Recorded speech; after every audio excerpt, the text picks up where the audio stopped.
El Museo Gaudí de León, la Casa Botines, tiene nuevos espacios expositivos. Ha abierto sus puertas este pasado sábado. Además, hoy es el Día de los Archivos. Por eso, el Filandón ha viajado, ¿qué tal? Buenas noches, a la que era la antigua sala del Consejo de Administración de Caja España, en esta Casa Botines. Desde aquí vamos a analizar la trayectoria de Fundós, de la Fundación de la Obra Social de Castilla y León, de la mano de su director, José María Viejo. Nos abre las puertas para contarnos cómo ha sido el proceso de transformación y sobre todo cómo afrontan el futuro de una entidad tan importante para la provincia de León. Comenzamos.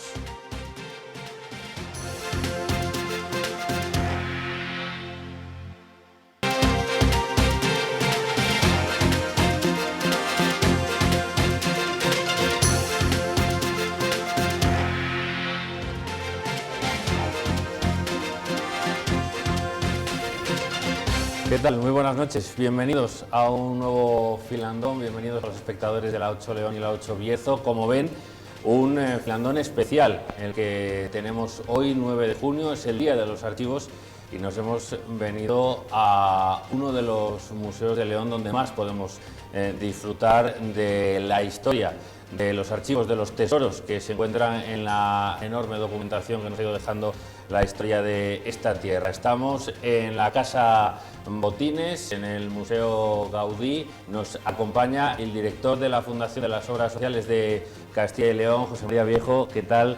Muy buenas noches. Hola Roberto, buenas noches. Bueno, he de matizar, no nos acompaña. Nosotros hemos venido a visitaros, os agradecemos que nos abráis la puerta de esta Casa Botines. Bueno, es un espacio para la historia y en consecuencia pues un espacio de todos y en el que queremos que todo el mundo se sienta como en su casa.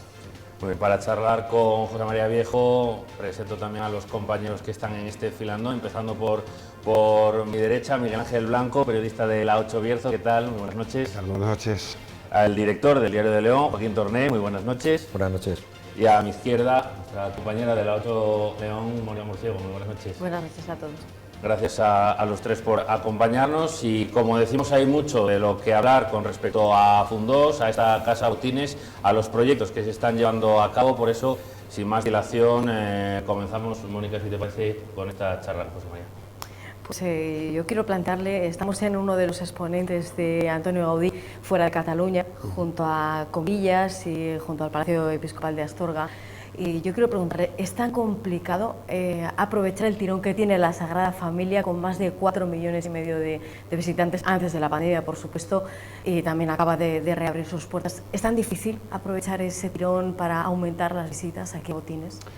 No es difícil, de hecho yo pienso que es realmente fácil, porque Gaudí representa no solo uno de los grandes creadores, de los grandes intelectuales desde el punto de vista de la creación artística más importante de todos los tiempos, sin duda es el arquitecto más universal, sino también representa una institución, un activo turístico y cultural de primer orden. España considera que Gaudí es una de las 5 marcas turísticas más importantes que tiene España, ¿no? El Gaudí de Cataluña, evidentemente, es el Gaudí más conocido, porque no solo la Sagrada Familia, son pues más de una docena de edificios singulares que trabajan de una forma sinérgica, de una forma cohesionada y que ha dado resultados desde los años 90, que comienza, digamos, la eclosión del fenómeno Gaudí en un movimiento turístico pues muy importante.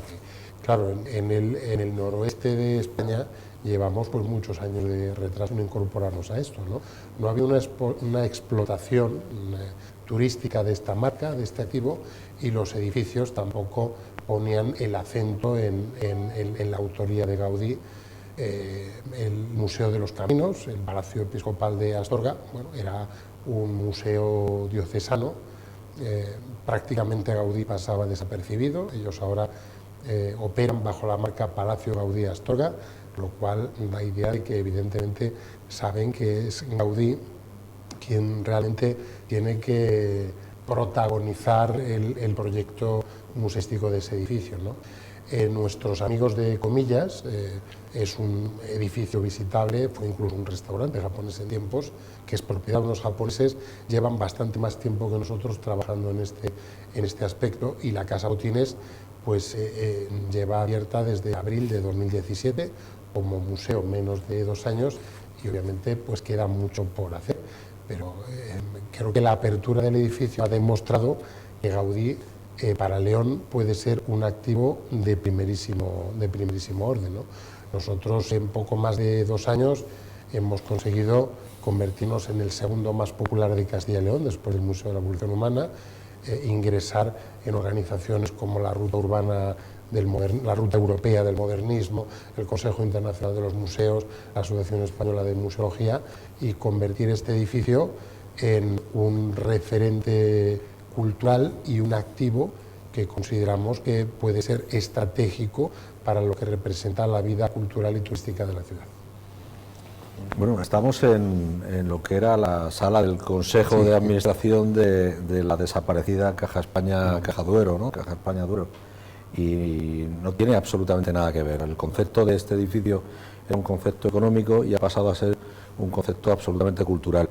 Pero ese proceso, que yo no sé si ha durado 5 o 6 años, no mucho más, es un proceso tremendamente importante para esta ciudad, y no sé cómo se ha producido. Es decir, porque yo tengo la sensación de que la sociedad no se ha dado cuenta del cambio. Sí, es cierto. Al margen de que efectivamente mucha gente ha pasado por aquí y ha visto lo que hay aquí en esta sala y lo que tiene que ver con Gaudí, ¿no? Pero yo creo que la sociedad leonesa todavía no se ha dado cuenta del cambio tan espectacular, ¿no? Y proceso, me imagino, complicado. Pues sí, es un proceso muy complicado desde el punto de vista institucional y también desde el punto de vista técnico. Yo te agradezco, Joaquín, que me hagas esa pregunta, porque la Fundación realmente necesita explicar ese proceso para entender cómo surge todo esto. La Fundación se crea en diciembre de 2015 como consecuencia de la entrada en vigor de la Ley de Fundaciones Bancarias y Cajas de Ahorros, que supone la transformación de las antiguas cajas de ahorros en fundaciones. Es un proceso que en este caso se produce tarde, porque la ley entra en vigor en el 2012 y en el 2016 arranca la fundación. Se crean en diciembre de 2015, pero el patronato no se crea hasta junio del 2016. A partir de ahí, pues un patronato toma las riendas de la fundación y del patrimonio que había heredado de la extinta caja, y bueno, pues tiene que empezar a tomar decisiones respecto a un patrimonio ingente disperso por todo Castilla y León, que es absolutamente inasumible. Es tremendamente gravoso para las arcas de la Fundación mantener en ese estado, porque la infraestructura con la que cuenta la Fundación no está pensada siquiera para una fundación, y por supuesto para el contexto del siglo XXI. Responde al modelo de las cajas fundamentalmente desarrollado en los años 70 y los años 80, ¿no? Que era un modelo asistencial normalmente. Por eso la Fundación pues cuenta con hospitales, residencias de ancianos, cosas que no tienen nada que ver con una acción institucional en una fundación, ¿no? Y en este edificio, que es el activo más importante en términos de valor patrimonial, pues obviamente se ve que había que hacer algo, ¿no? Mantener un edificio cerrado de estas características. Aquí había 5 trabajadores en comisión de servicio. Yo creo que sería el puesto de trabajo más caro de la historia, porque si distribuyes los gastos del edificio entre 5 personas, el coste del puesto de trabajo era, bueno, absolutamente ridículo, ¿no? Y bueno, pues en ese momento el patronato decide que este edificio tiene que ser el buque insignia del proyecto cultural de la Fundación. Y es ahí donde surge el proyecto de convertirlo en un museo. Pero claro, crear un museo de la nada es muy complicado. Requiere un plan museístico, requiere un staff que no es fácil de conseguir, de gente muy especializada, requiere de una colección que tienes que gestionar y, bueno, pues otros muchos aspectos, ¿no? Las finanzas, el marketing, la conservación, la restauración. Entonces se toma una decisión que es abrir el edificio, no como museo, porque cuando se abre no es un museo, sino como un edificio visitable. Un edificio visitable, y en abril de 2017, justo en Semana Santa, se abre el edificio muy en precario. Yo creo que lo recordarás, bueno, pues con 4 cosas que se pudieron colocar, pero se decide hacer eso porque el edificio de alguna forma y la propia Fundación necesitaba verse sometida a esa presión para desarrollar el proyecto cultural. Y en ese impasse entre el 17 y el 19 se redacta el plan museológico, se va incorporando personal a la Fundación con esos perfiles de museología, de conservación, de gestión, y en el 2019 la Consejería de Cultura convierte en la Casa Botines en el Museo Casa Botines Gaudí, con la máxima categoría de los centros museísticos, ¿no? Y casi en 2016, Diario de León probablemente protagonizó el primer acto cultural que se hizo en esta casa, que fue la exposición de fotografía que hicimos con motivo del 110 aniversario de Diario de León, que fue en esta casa. Pues esa fue la primera exposición de la Casa Botines ya abierta al público, ¿no? Además una exposición preciosa, la planta semisótano, que era muy oportuna porque el Diario de León casi es contemporáneo al propio edificio. El antecedente del Diario de León coincide con el nacimiento, pero el Diario de León ha acompañado a la Casa Botines a lo largo de toda su historia, y creo que fue una exposición muy oportuna para contar lo que nosotros queríamos contar aquí, ¿no? Que a lo largo de estos casi 130 años de historia que tiene el edificio han sucedido muchas cosas, ¿no? De casa de vecinos y tienda de telas a la sede de la Real Sociedad de Amigos del País, el Monte Piedad, la sede de Caja España Caja Duero, y ahora un museo, con lo cual nos quedamos con lo mejor de la historia, los documentos que tenemos a nuestro alrededor, las 7.000 obras de arte, toda la historia de Gaudí a su paso por León, y de alguna forma captamos todo lo bueno que dejó toda esa época de las cajas, que dejaron muchos frutos muy positivos, ¿no? Indudablemente el edificio está como está porque en la década de los 90 Caja España hizo una inversión importantísima en restaurar el edificio, ¿no? Las cajas, pues como todas las instituciones, bueno, pues tienen cosas buenas, tienen cosas malas, pero este espacio en el que ahora se desarrolla la actividad del museo, indudablemente es una de las herencias positivas. Un enorme activo para León, para Castilla y León, en ese patrimonio ingente de gestión, sobre todo por la disponibilidad del recurso económico. Y no sé si desde este último lustro, los últimos 5 años, qué tipo de relaciones mantienen con la administración local, autonómica e incluso nacional, pues para poder gestionar este patrimonio que seguramente en sus manos es ingestionable en toda Castilla y León. No sé si hay una buena relación, hay algún plan en conjunto con las administraciones autonómicas. Sí, la relación es magnífica en todos los casos. Hay que decir que la fundación es una fundación privada, es una fundación ordinaria, y en consecuencia no depende de las administraciones públicas. De hecho, la Fundación no recibe ni un solo euro público. Los fondos que la Fundación gestiona para el mantenimiento de su estructura y de sus actividades proceden exclusivamente de recursos propios. Es decir, no contamos ni con ayudas públicas ni privadas. Eso obviamente nos proporciona una gran independencia, pero es imprescindible trabajar con las administraciones porque la Fundación tiene un importante número de activos que están comprometidos a la prestación de servicios públicos. Es lo que nosotros llamamos obra en colaboración. Es lo que la Fundación hace en colaboración con terceros y destinado al conjunto de la ciudadanía. Puede tratarse de administraciones públicas, también puede tratarse de entidades sin ánimo de lucro. Por ejemplo, en el caso de León, el Hospital Psiquiátrico Santa Isabel es propiedad de la Fundación. El Instituto de Ganadería de Montaña, que gestiona el CSIC, es propiedad de la Fundación. El Colegio el CEIP de Puente Castro es propiedad de la Fundación.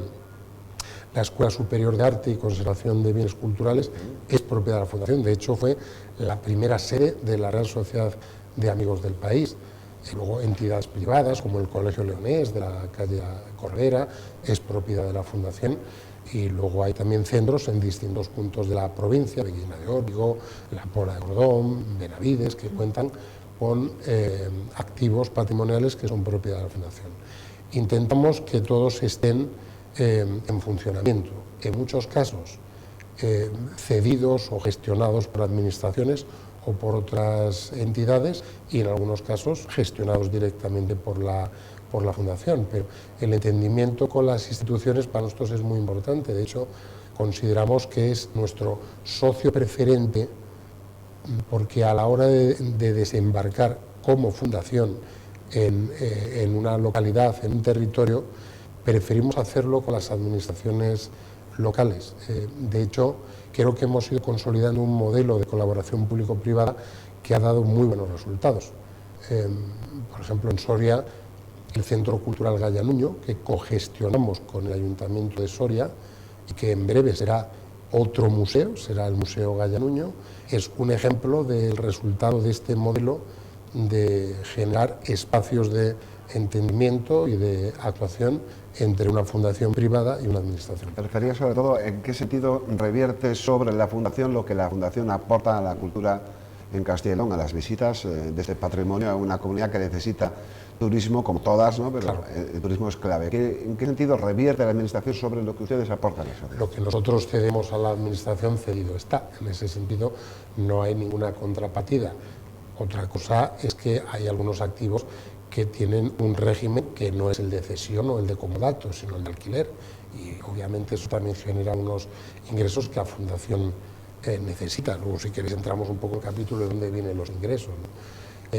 Pero toda esa obra en colaboración es la expresión de la generosidad que la Fundación tiene con las administraciones, dirigida obviamente a contribuir al bien común, ¿no?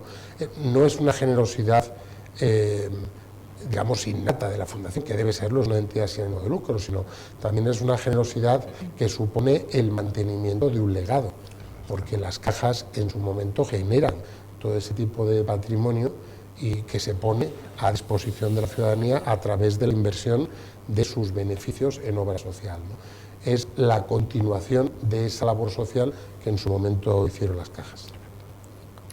En este espacio, desde el sábado, se puede visitar, yo creo que una de las mayores joyas que tiene el archivo, que son los planos originales en los que Gaudí plasmó esa primera idea de ese edificio que no se quemaron de milagro, ¿no? en su taller de Barcelona. Pero estos últimos meses, este último año también para la Fundación han sido convulsos, no solamente por la pandemia, sino por esa sentencia que les ha negado una parte del patrimonio. Y ahí hablaba usted de la parte mala de la herencia de las cajas.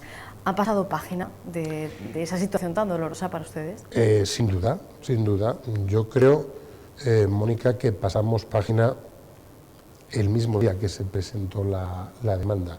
La demanda es el resultado de un ejercicio de responsabilidad del patronato de la Fundación en un momento en el que el patronato se acaba de constituir, transcurren un par de años, y el presidente que lo encabezaba en su momento, el resto de los patronos, en un primer análisis mínimamente concienzudo y mínimamente meticuloso de lo que había ocurrido durante el proceso de constitución, el impasse de la comisión gestora y todo lo que representa la segregación, entendieron que el proceso no había sido, digamos, acorde a lo que dictaba la ley de fundaciones bancarias y cajas de ahorros. Pero porque la gente lo entienda, ¿qué parte se ha quedado en Unicaja que debería de pertenecer a fondos para que lo disfrutaran en la comunidad? Claro, nosotros entendemos que la filosofía de esa ley de fundaciones bancarias y cajas de ahorros, que es la que insta a ese proceso de segregación, segregar significa separar, significa sacar. Caja España es la fundación, no es Unicaja. Eso cuesta a veces entenderlo porque asociamos Caja España a una actividad financiera y pensamos que si sigue siendo una actividad financiera debe de ser quien la presta. No es así.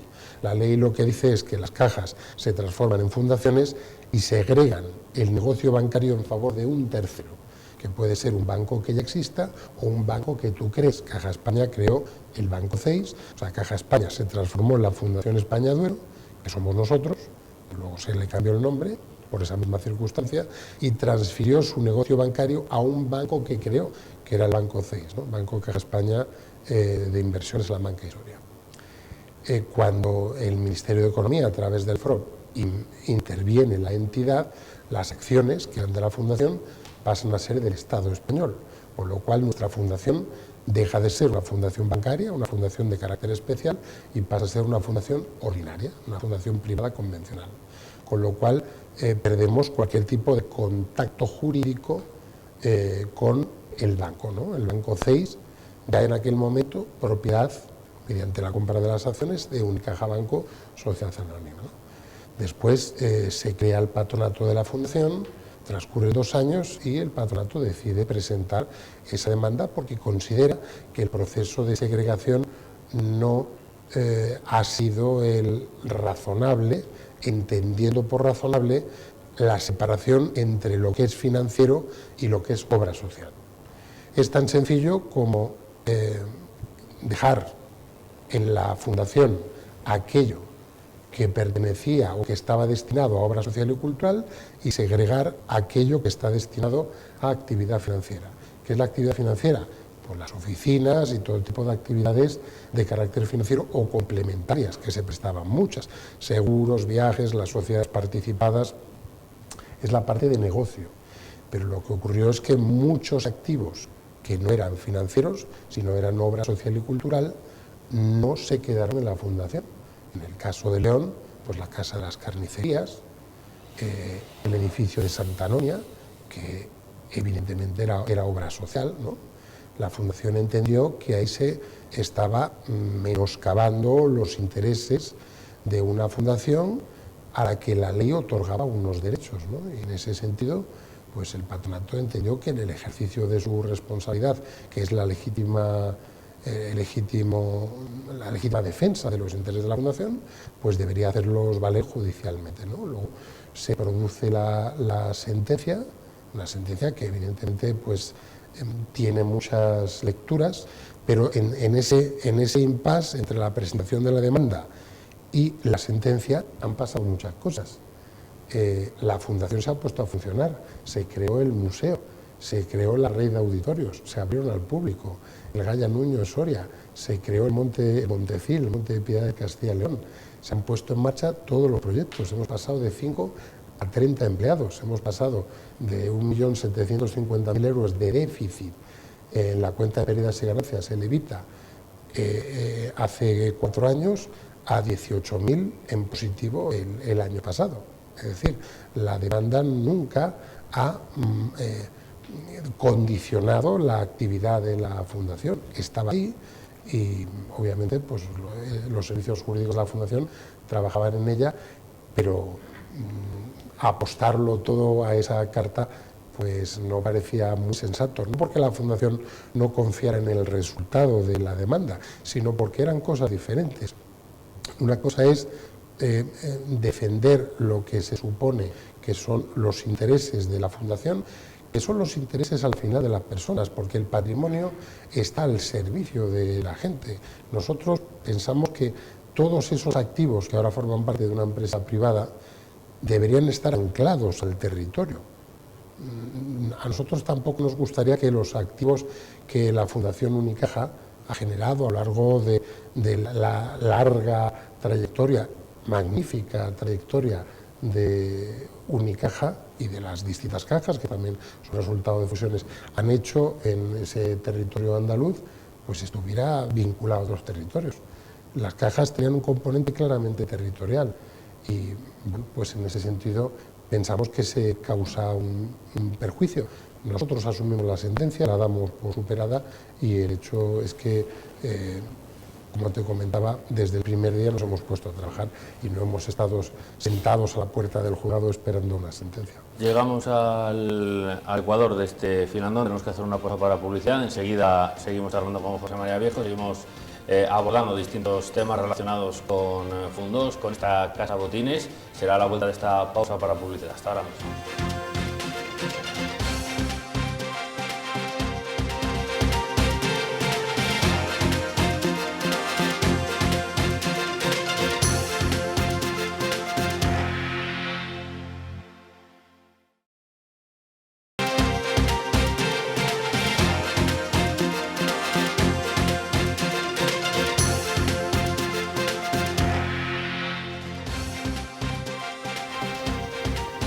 Volvemos a esta antigua sala del Consejo de Administración de Caja España, uno de los espacios recuperados como parte de este Museo Gaudí Botines, que desde el pasado sábado ya puede volver a visitarse. Desde aquí continuamos charlando con el director de Fundos, la Fundación de las Obras Sociales de Castilla y León. Joaquín, continuamos abordando temas relacionados. Sí, en todas las conversaciones que hemos mantenido durante todo este tiempo, que ha sido muchas conversaciones con José María Viejo y con el presidente de la Fundación, siempre ha habido un empeño en digamos que desaparezca la palabra botines, que no puede desaparecer, como es obvio, porque esto es la Casa Botines, pero siempre buscando que se imponga el concepto de marca Gaudí León. Yo no sé si se están dando pasos y qué colaboración tiene con Cataluña, con Gaudí, con la Fundación Gaudí, para conseguir esa marca Gaudí León. Pues nosotros pensamos que es estratégico para León consolidar la marca Gaudí León, porque la marca Gaudí está obviamente indisolublemente ligada a Barcelona, pero Gaudí vino a León, Gaudí fue a Astorga, Gaudí hizo el Palacio de Comillas, y eso es una realidad que tenemos que explotar. La idea del museo es diseñar una estrategia con varios frentes de trabajo para consolidar esa marca. De hecho, es una marca que ya hemos creado. Vamos a trabajar con el entorno del edificio, con los comerciantes, y crear algo que se llamará Entorno Gaudí, para generar sinergias entre el museo y los comerciantes, las asociaciones de vecinos, que el museo pueda trasladar actividades a la calle y también que los comerciantes puedan interactuar con el museo. También estamos trabajando con el ayuntamiento para posicionar mucho más esa marca. La idea es, en la plaza de San Marcelo, colocar unos corpóreos similares a los que hay en la catedral, que pongan Gaudí León, ¿no?, para potenciar mucho más esa marca, ¿no? Hemos creado un logotipo que esté muy visible a través de adhesivos, de banderolas, a través de la actividad turística, y ideas, bueno, pues nos han ido surgiendo muchas, pero entendemos que esto tiene que ser un trabajo de todos, un trabajo del ayuntamiento, de la Diputación, del museo, de los gas oficiales, también naturalmente de los medios de comunicación, que, bueno, pues que interioricen que el edificio es un museo y que Gaudí es una marca que está vinculada. Porque van a marcharse, la sede administrativa va a pasar a Padre Isla, a la avenida Padre Isla, y me imagino que eso aumentará las posibilidades de espacios claro, para aumentar el museo, ¿no? El museo, sí. Esa es una de las razones por las que nos trasladamos.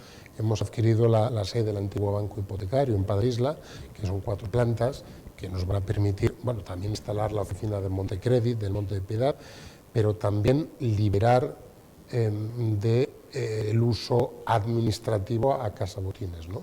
Entendemos que el edificio tiene que ser un museo, simultanear los dos usos es imposible, porque la gente, las oficinas, los visitantes, las escaleras, es muy difícil, ¿no? Y porque el museo crece, tiene una colección muy grande que tiene que exponer, y cuando nosotros nos marchemos, que creo que será en octubre, a partir de ahí el museo entrará en la última fase de musealización y se reconfigurará prácticamente todo el contenido y se ganarán pues muchos metros de exposición en un museo que ya es muy potente, pero que será, yo creo que único en toda España. Entonces heredan el concepto primigenio de los Montes de Piedad, que nacidos hace más de un siglo. No sé, en ese sentido, Montecredit, ¿qué función social va a tener en este ámbito? Y si tienen un plan de expansión que no se circunscriba solo a las grandes capitales, sino a otras ciudades. Por ejemplo, luego le pongo el caso del Bierzo, Ponferrada, no sé si sería el caso. Sí, estamos creciendo, inauguraremos ahora una semana la nueva oficina en Burgos. Montecredit es la transformación de una entidad decimonónica. En España los Montes de Piedad tienen, el más antiguo curiosamente es el de Palencia, y de 400 años de historia, ¿eh? Una institución del siglo XIX llevarla al siglo XXI. Entonces Montecredit es una entidad de crédito social y prendario. Nos olvidamos de la palabra piedad, nos olvidamos de la palabra empeño. sencillamente es una modalidad de crédito financiero a través de una prenda, ¿no? En Montecredit ya se prestan también otros muchos servicios, custodia, tasación, subastas, oro de inversión. Es un servicio moderno que de hecho sigue siendo muy vigente, ¿no? La Fundación concede aproximadamente 15.000 operaciones de crédito al año por un importe que oscila de año en año entre unos 10-12 millones de euros, con un préstamo medio de unos 600 euros, que se recuperan en el 97-98% de los casos. Es decir, la gente realmente lo utiliza como un sistema para financiarse, porque solo salen a subasta el 2% de los lotes, ¿no? Entendemos que sigue siendo un servicio muy demandado. En este contexto histórico de la pandemia lo hemos demostrado, ¿no? Porque ha habido pues muchas personas que han acudido al monte para recibir financiación ante un problema de liquidez puntual. Provincia de León no se plantea ninguna más aparte de la nueva. Lo estamos estudiando, de hecho también hay posibilidades de establecer acuerdos para tener oficinas con aperturas restringidas, es decir, oficinas que abren un día a la semana, 2 días a la semana. A lo mejor evaluamos que no hay una demanda suficiente para abrir una oficina con carácter permanente, pero sí, indudablemente, pues el Bierzo sería un punto interesante para establecerse. Habla usted continuamente del amplio patrimonio que tiene la Fundación por Castilla y León. Yo no sé si tiene la sensación que entre los cometidos está esa cohesión del territorio, eso que llaman hacer comunidad, y sobre todo desde el punto de vista social y político lo complicado que es hacerlo desde León. Sí, bueno, nosotros somos la Fundación Obra Social de Castilla y León. Asumimos y figura en nuestra visión que somos una fundación de ámbito autonómico. Actuamos o trabajamos en todo Castilla y León con proyectos de todo tipo y la verdad que nos sentimos cómodos en este aspecto. Aquí trabajamos con el museo. Ayer estábamos en Valladolid con la Seminci, donde Fundos tendrá un premio dentro del palmarés oficial, y lo hacemos con la misma naturalidad. Estamos orgullosos de que la sede esté en León. Creo que la apertura de la nueva sede en Padre Isla, con una inversión muy importante, consolida los servicios centrales de la Fundación en León, pero entendemos que la Fundación tiene que tener una expresión territorial razonable y representativa. Tampoco es que estemos buscando una simetría perfecta de la Fundación, lo que hace en un lado, lo que hace en otro, porque los activos también lo condicionan. Claro, la Casa Botines está en León, o el Gallo Nuño está en Soria, o el Auditorio de la Marina está en Zamora, pero nosotros trabajamos con comodidad en un territorio amplio, disperso, porque también en el ámbito rural queremos estar, y entendemos que tiene que ser una fundación que contribuya a cohesionar el territorio autonómico como un agente social más, en este caso desde el sector o desde la dimensión privada. Fundó se va a incorporar a un movimiento que es Fundaciones para el Clima, Sí. por el clima. ¿Eso en qué consiste? Está claro que ahora hablamos todos de sostenibilidad, hablamos de economía verde y hablamos de todo verde, de cultura verde incluso, ¿no? ¿En qué consiste este movimiento? Pues verás, director, la idea es que la Fundación traslade sus valores a actividades concretas. Creemos que la Fundación, o sea, no la nuestra, todas en general, el tercer sector tiene que predicar valores concretos. En el tercer sector, donde creemos que hay una gran capacidad de generar opinión, de influir, de ser referentes o líderes de opinión para la ciudadanía, tenemos que ser muy ejemplares. Entonces, en la Fundación hemos ido dando pasos para que todos los valores que recogen nuestros estatutos se plasmen en acciones concretas.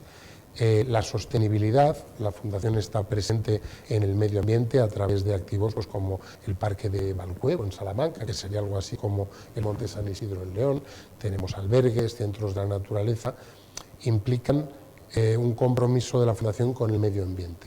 A partir de ahí hemos decidido ser sostenibles medioambientalmente y el incorporarnos al movimiento de fundaciones por el clima, pues va a implicar que todas las actuaciones de la Fundación van a cumplir un código ético y de conducta. Por ejemplo, nuestra nueva sede va a ser totalmente sostenible en cuanto al aprovechamiento de la energía, en cuanto a los consumos, el uso de materiales, la ausencia absoluta de los plásticos. Vamos a intentar que la Fundación sea un referente también en ese concepto de sostenibilidad medioambiental. Hablan de innovación, que es una palabra que repiten constantemente. ¿Se refiere exactamente a qué? Porque es muy amplio el concepto. Innovar es multidisciplinar. ¿En qué se concretaría la innovación de fondos como herramienta principal? Bueno, nosotros creemos que la innovación social es el principal motor del cambio y del desarrollo, de la transformación social. A partir de ahí lo asumimos como nuestro estandarte, como nuestra bandera, es la línea de actuación preferente de la Fundación, por eso se crearon los premios Fundos a la Innovación Social en Castilla y León y por eso estamos creando Hub Social, el Instituto de Innovación y Emprendimiento Social, que representará el compromiso de la Fundación con el fomento del emprendimiento y la innovación. Nosotros entendemos la innovación social como la actividad de un emprendedor que detecta un problema social y de una forma sostenible en el tiempo genera una solución, ¿no? Al final la innovación se puede dar desde el sector público, desde el sector privado o de forma colaborativa, pero siempre va a requerir una actitud innovadora, porque la innovación está antes en el ser que en el hacer. Tenemos que sentirnos innovadores antes de hacer cosas que realmente resulten innovadoras. Y la Fundación lo que pretende es eso, fomentar ese espíritu, ese carácter emprendedor en las personas y las organizaciones, y especialmente en los jóvenes. Por eso los jóvenes, en lo que a la actividad de fomento de la innovación social se refiere, va a ser nuestro target principal, nuestro target diario. Habló usted de la presencia en el medio rural, ¿se refiere a eso? ¿A promover, generar proyectos, a acoger proyectos de jóvenes en el mundo rural? Claro, por ejemplo, en algunos sitios, en Palencia, en un punto de la provincia palentina lo hemos hecho, crear un espacio de coworking para nómadas digitales en el mundo rural. Entonces, hemos creado un espacio que se ha dotado tecnológicamente, donde se crean las condiciones para coworking, para que emprendedores jóvenes pues se puedan crear en el ámbito rural, o personas que estén trabajando en el ámbito urbano pero pueden deslocalizar su actividad profesional hacia el ámbito rural, ¿no? Eso es muy importante. Incluso también en el ámbito artístico lo estamos viendo. Estamos también apoyando un proyecto en Medinaceli, en Soria, en el Palacio Ducal de Medinaceli, donde un emprendedor pues llega y convierte un edificio del siglo XVI en un centro turístico y cultural de primer orden, ¿no? Creemos en los emprendedores porque sabemos que son necesarios, que son imprescindibles y hay que apoyarles. Y no siempre se les comprende y no siempre se les apoya, porque las administraciones públicas y muchas organizaciones del tercer sector tienen absoluta aversión al riesgo. Es decir, hasta que no ven resultados no quieren saber nada, por muy emprendedor o por muy innovador que sea un proyecto. Primero resultados y luego ya financiamos. Eso no es posible si hablamos de emprendimiento, claro. Y por eso consideramos que los emprendedores y los innovadores no solo hay que protegerles, hay que cuidarles, sino hay que fomentarles porque necesitamos muchos. Emprendimiento e innovación son dos palabras que van absolutamente asociadas a juventud. Sí. Una de las cuestiones que a mí más me llaman la atención es en un edificio de 130 años, en una fundación que nace de la historia de cajas de ahorro centenarias, hay, no lo sé, pero vamos, una media edad en sus trabajadores muy joven, ¿no? No conozco a todos, evidentemente, pero a todos los que conozco, en fin, no creo que lleguen a los 30 años ninguno. ¿Qué valor le dan a la generación de puestos de trabajo entre juventud? Porque no debe ser fácil poner en manos de gente joven un proyecto como este. Pues la verdad que le damos todo el valor del mundo porque consideramos estratégico para cualquier proyecto del tercer sector ser capaces de captar talento joven. El talento joven que en Castilla y León tiene un problema porque tenemos una fuga de talentos importante Y creo que Castilla y León tiene grandísimas universidades, es capaz de formar a grandes profesionales que en muchos casos se marchan. Entonces, tenemos que ser capaces de generar posibilidades de desarrollo profesional para los jóvenes. Sí. Y en este filandón estamos cansados de escuchar cómo se me habla de la retención de talento, de la posibilidad de, primero, de retener el talento que hay y a ser posible de que el talento que se fugó regrese a la provincia de León. Pues yo no sé si no deberían servir ustedes de ejemplo y todos los que nos han oído, que nos han contado esa historia que no hacen, tomar como ejemplo a la Fundación. Sí, sí, aquí efectivamente hay una media edad muy baja, te lo comentaba antes, que prácticamente están todos casi en edad pediátrica, ¿no?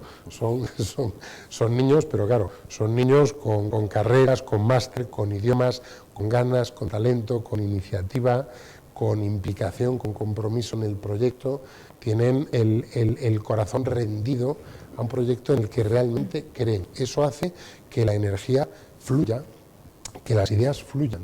Es verdad que la capacidad de innovación tiene que ir conectada, pues muchas veces con la experiencia, con la visión que da la edad, los años, pero tenemos que trasladar ese caso de éxito, ese mensaje de que no pasa nada por contratar a jóvenes, por emplear a jóvenes, por generar oportunidades para los jóvenes.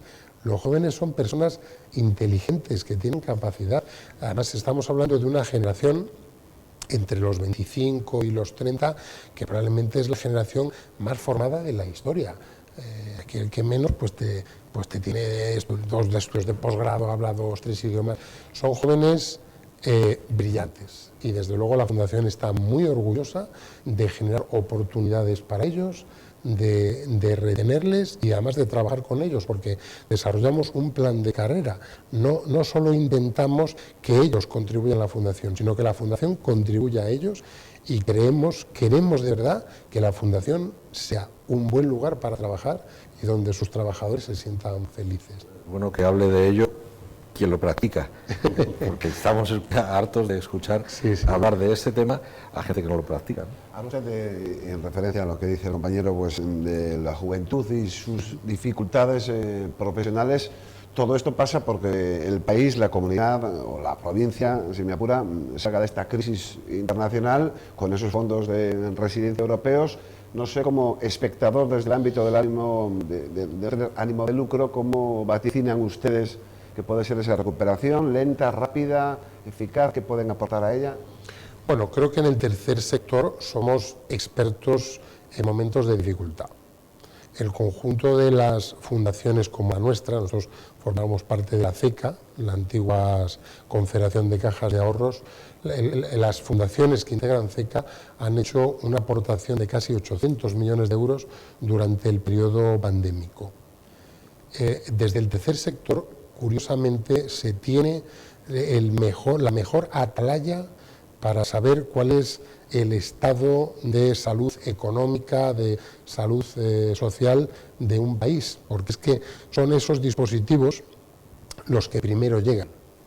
Mucho antes de que lleguen los hospitales de campaña ya había gente de las fundaciones de asistencia entregando comida, entregando mantas, mascarillas, y desde las fundaciones, o mejor dicho, en sentido amplio, desde las organizaciones sin ánimo de lucro, vemos cuáles son los indicadores. Curiosamente, el Monte Piedad también nos da muchas pistas para ello, ¿no?